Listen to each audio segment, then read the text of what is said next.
పితా పుత్ర పవిత్రాత్మ నామమున ఆమెన్.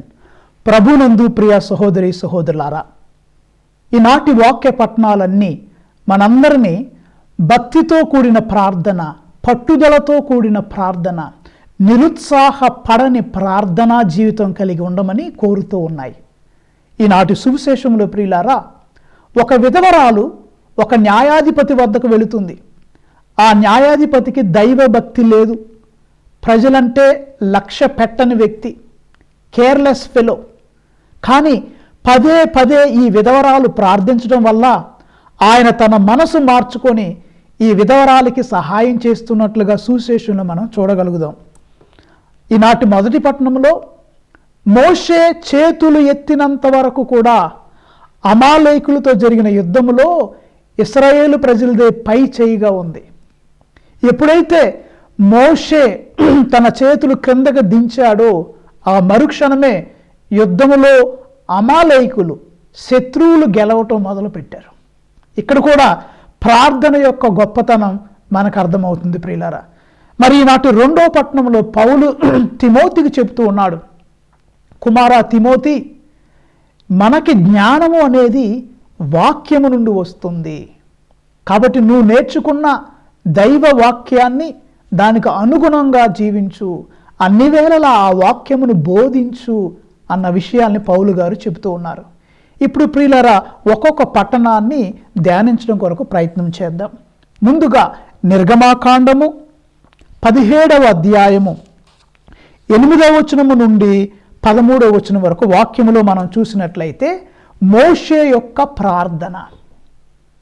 ప్రియులారా, ఇక్కడ మన వాక్యమును లోతుగా చదివినట్లయితే యెహోషువ యుద్ధ భూమిలో యుద్ధము చేస్తూ ఉన్నాడు.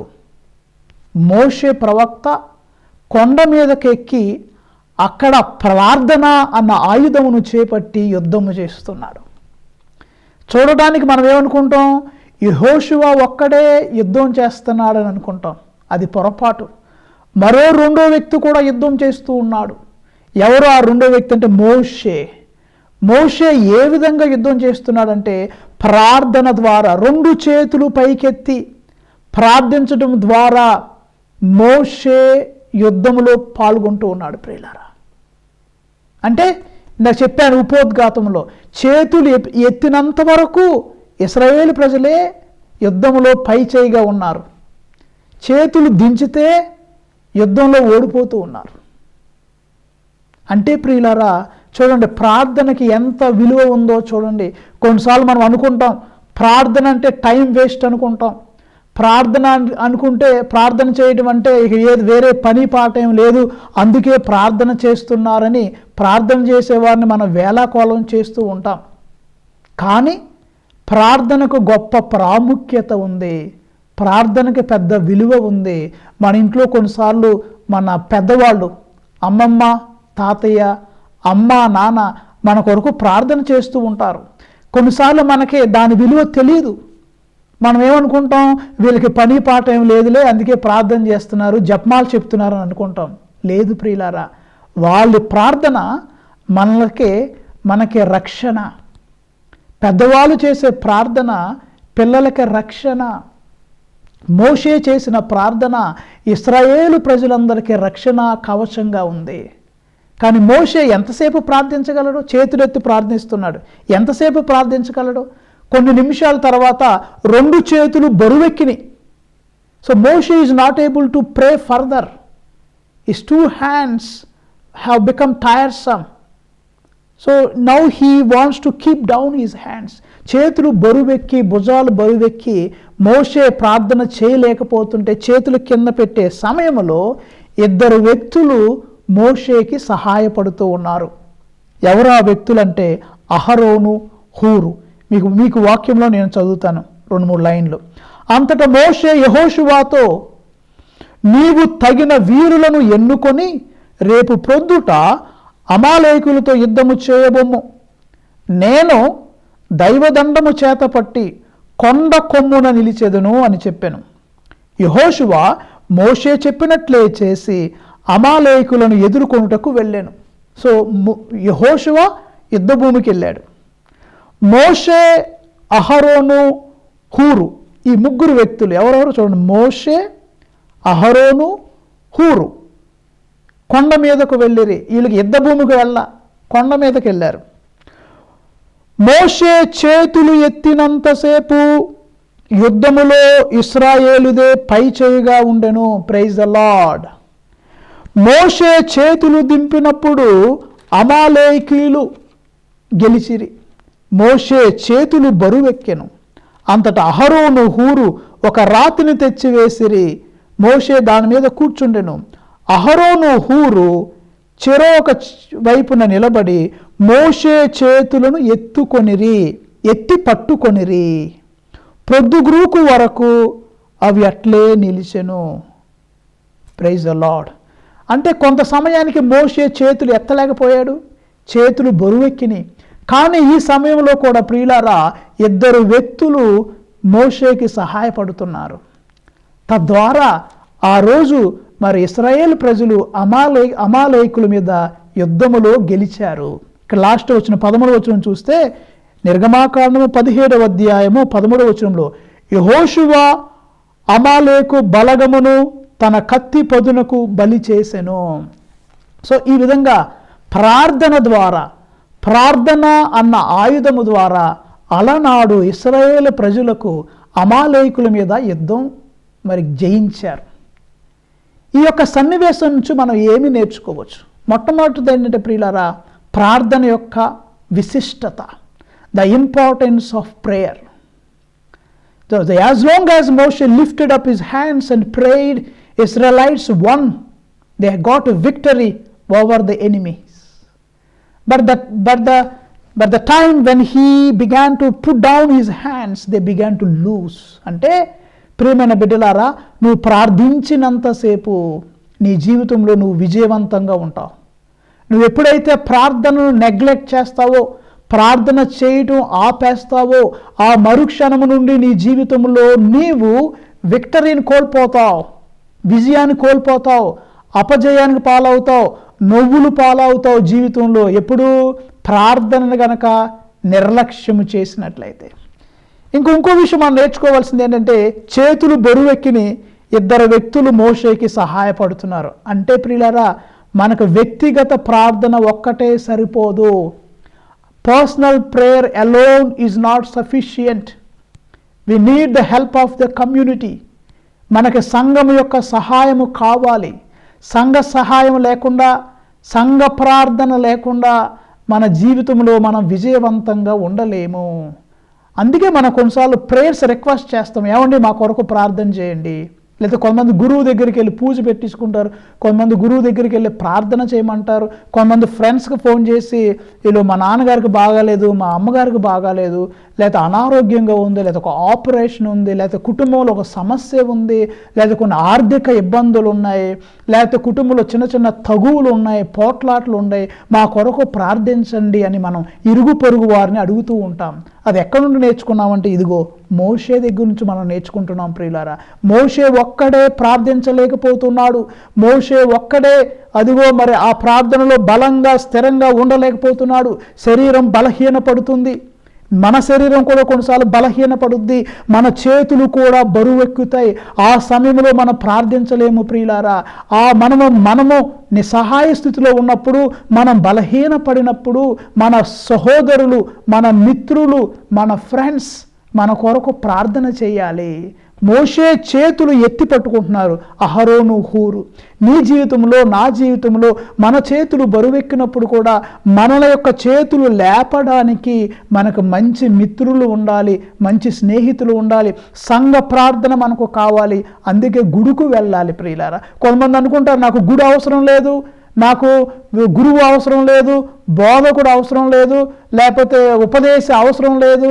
తప్పు. వాళ్ళ సహాయం నీకు కావాలి. నువ్వు ఒక్కడవే ఒంటరి పోరాటం చేయలేవు.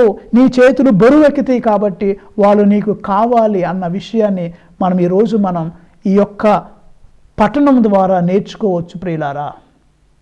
So personal prayer and community prayer, వ్యక్తిగత ప్రార్థన, సంఘ ప్రార్థన రెండు మనకు అవసరమే ప్రియులారా. మరి ఈనాటి సువిశేషంలో చూద్దాం.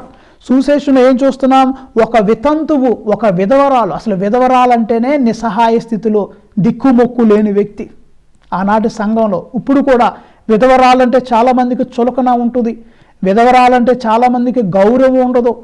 ఇటువంటి వ్యక్తి, ఈ గౌరవం లేని ఒక వ్యక్తి ఒక న్యాయాధిపతి వద్దకు వెళుతున్నది. వాక్యంలో చూద్దాం. లూకా శుభవార్త 18వ అధ్యాయం 1వ వచనం నుండి 8వ వచనం వరకు మన వాక్యం మనం పరిశీలించినట్లయితే అక్కడ ఈ యొక్క విధవరాలు ఒక న్యాయాధిపతి వద్దకు వెళుతుంది.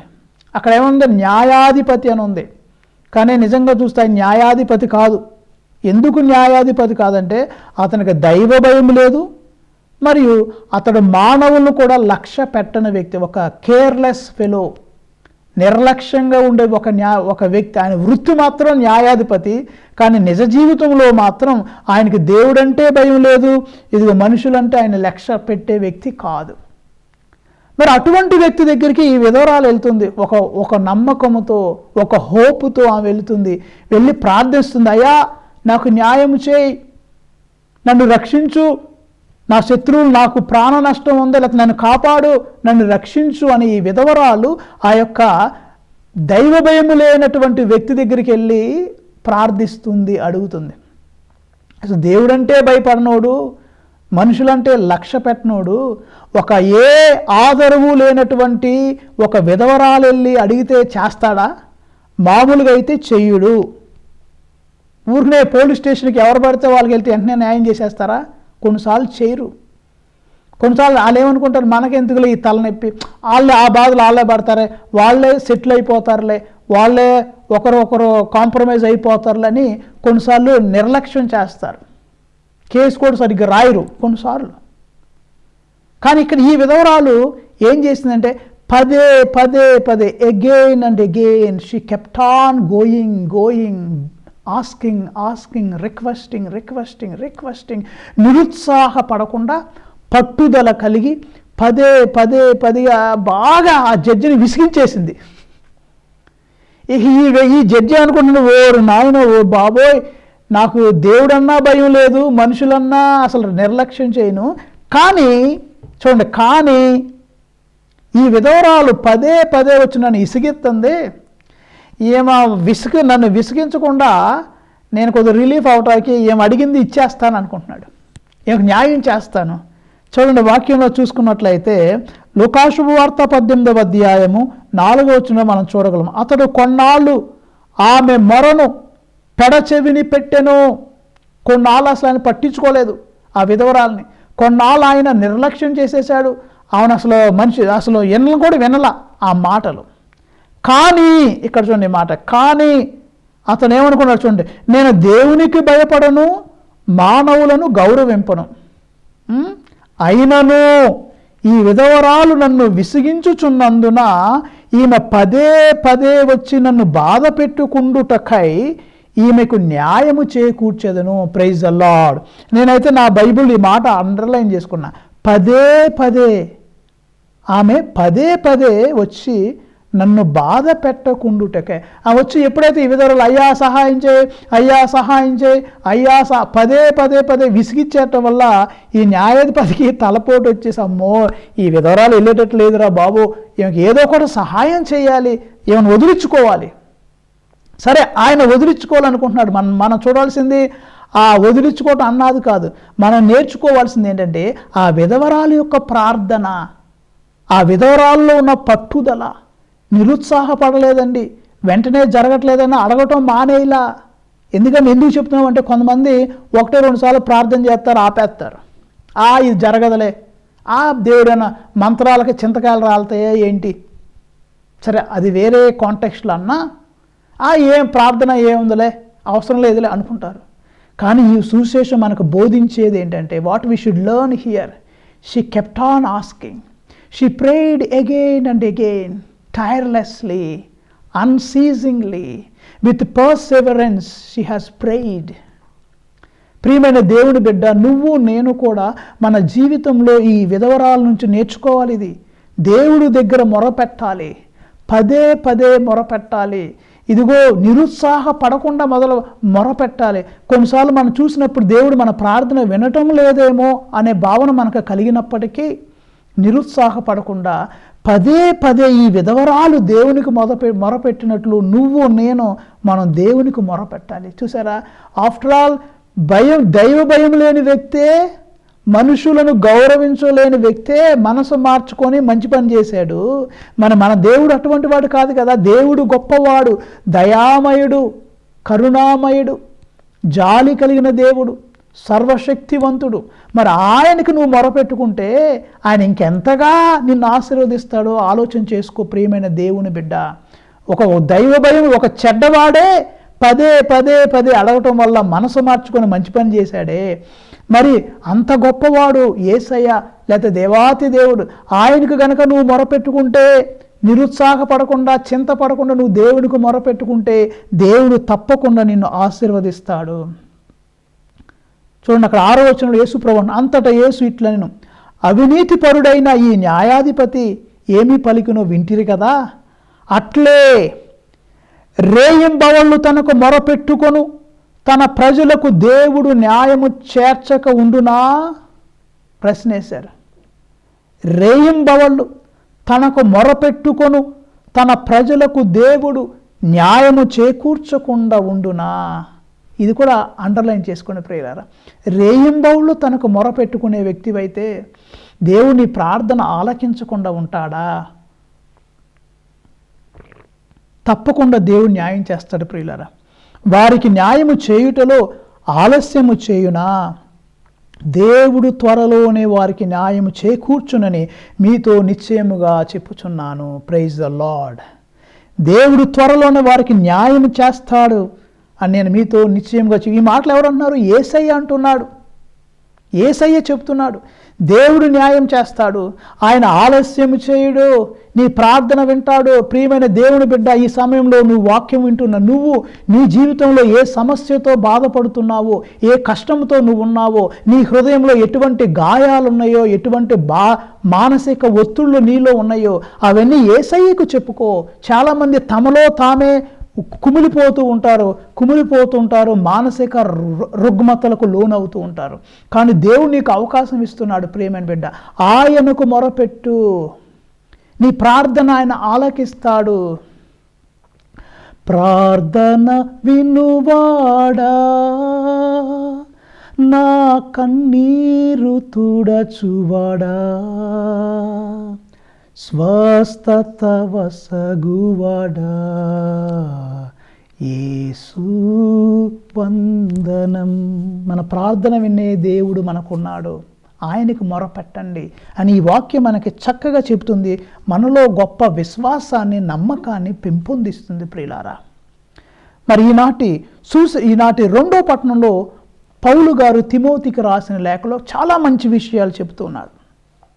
ముందుగా ఏం చెప్తున్నారంటే, తిమోతి నువ్వు బాల్యము నుండి నువ్వు చాలా పవిత్ర లేఖనము నుండి చాలా నేర్చుకున్నావు, వాక్యం నుండి నేర్చుకున్నావు, దాన్ని పదిలంగా భద్రపరచుకో. ఎందుకంటే అవి నీ జ్ఞానమునకు మూలము. Praise the lord. దేవుని వాక్యం జ్ఞానమునకు మూలము. ఆయన వాక్యం మనకి జ్ఞానమును పెంపొందిస్తుంది, మనకు తెలివితేటలు దయచేస్తుంది, మనకి మన జీవితంలో పరిపక్వతను వాక్యం ఇస్తుంది. ఇంకా పౌలు గారు చెప్తున్నారు వాక్యం యొక్క గొప్పతనం ఏంటంటే, పౌలు తిమోతికి రాసిన 2వ లేఖ 3వ అధ్యాయము 16వ వచనంలో ఈ వాక్యం కూడా మీరు అండర్లైన్ చేసుకోండి. కారణమేమన పవిత్ర గ్రంథం అంతయు దైవ ప్రేరణ వలననే కలిగి, వాక్యం దే ప్రేరణ, దైవ ప్రేరణ వలన మాత్రమే ఈ వాక్యం అనేది రాయబడింది. దీనివల్ల లాభాలు ఏంటంటే, కలిగి బోధించుటకు, దోషమును ఖండించుటకు, తప్పులు సరిదిద్దుటకు, నీతియందు నడిపించుటకును ఉపయోగపడును. దేవుని యొక్క వాక్యం వల్ల లాభాలు ఏంటంటే 4 ముఖ్యమైన లాభాలని పౌలు గారు చెబుతున్నారు. మొట్టమొదటి ప్రియులారా, ఈ వాక్యం దేనికి ఉపయోగపడుతుంది? బోధించుటకు. మొట్టమొదటి ఏంటి? వాక్యం దేనికి వచ్చి మళ్ళీ చదువుతాను ఈ వాక్యం. కారణమేమనగా పవిత్ర గ్రంథమంతయు దైవ ప్రేరణ వలననే కలిగి బోధించుటకు, దోషమును ఖండించుటకు, తప్పులు సరిదిద్దుటకు, నీతియందు నడిపించుటకు ఉపయోగపడును. So to teach, to correct and to lead you in right path. To preach, బోధించుటకు, వాక్యం ఈ బైబిల్ బోధించుటకు ఉపయోగపడుతుంది. నెంబర్ 1. దోషాలను ఖండించుటకు ఉపయోగపడుతుంది. నెంబర్ 3. తప్పులు సరిదిద్దుటకు ఉపయోగపడుతుంది. నెంబర్ 4. నీతియందు నడిపించుటకు ఉపయోగపడుతుంది. కాబట్టి ప్రియులారా, దైవజనుడు ఎట్టి సత్కార్యమునైనా చేయుటకు సంపూర్తిగా సంసిద్ధుడగుటకు అది తోడ్పడును. బైబిల్ ఎందుకు ఉపయోగపడుతుంది? నువ్వు మంచి పనులు చేయటానికి బైబిల్ నీకు తోడ్పడుతుంది. ఈ బైబిల్ జ్ఞానాన్ని వసుకుతుంది, రక్షణ వసుకుతుంది, నీ తప్పులు సరిచేస్తుంది, నీ జీవితంలో ఇదిగో బోధనకు ఉపయోగపడుతుంది, ఇదిగో నీతియందు నడిపిస్తుంది, దోషాలను ఖండిస్తుంది. 2 అంచుల ఖడ్గము వలె ఈ వాక్యము నిన్ను ఖండిస్తుంది, మంచి పనులు చేయుటకు నిన్ను ప్రేరేపిస్తుంది అని చెప్పి పౌలు గారు ఒక సలహా ఇస్తున్నారు. తిమోతి, నువ్వు వాక్యమును బోధించాలయ్యా. ఎప్పుడెప్పుడు బోధించాలి? అన్ని వేళలా, అనుకూల సమయములందు, ప్రతికూల సమయములందు దానిని కొనసాగింపుము. ఏంటి? వాక్య బోధన. సహనముతో కూడిన బోధతో. ఎలా బోధించాలి? సహనముతో బోధించాలి. గురువు ఆ పుల్పిట్, గురువు కొన్నిసార్లు ఆ యొక్క పుల్పిట్ అంటే అక్కడ వాక్యం చెప్పే పట్టణాలు చదివే ప్రదేశంలోకి వెళ్ళి సహనంతో బోధించాలి, కానీ ఎవరిని దూషించకూడదు, సూటిపోటు మాటలతో ఎవరిని తిట్టకూడదు. లేకపోతే మనసులో ఒకటి పెట్టుకొని నీకు దేవుడు అధికారం ఇచ్చాడు, దేవుడు అవకాశం ఇచ్చాడు. నేను అధికారం అంటా కంటే కూడా అవకాశం అంట. దేవుడు నీకు ఆ అవకాశాన్ని ఇచ్చాడు, వాక్యాన్ని బోధించే అవకాశం ఇచ్చాడు, కాబట్టి దాన్ని సద్వినియోగపరచుకోండి. అంతేగాని ఆ పీఠం దగ్గరికి వెళ్ళి, వాక్యం చెప్పే ప్రదేశంలోకి వెళ్ళి సహనాన్ని కోల్పోయి వీళ్ళని తిట్టడానికి దాన్ని వాడొద్దు. అది చాలా పెద్ద పొరపాటు. దేవుని శిక్ష మన మీదకి వస్తుందేమో నాకు తెలియదు. Because you are given opportunity to preach with patience. వాక్యాన్ని సహనంతో బోధించాలి.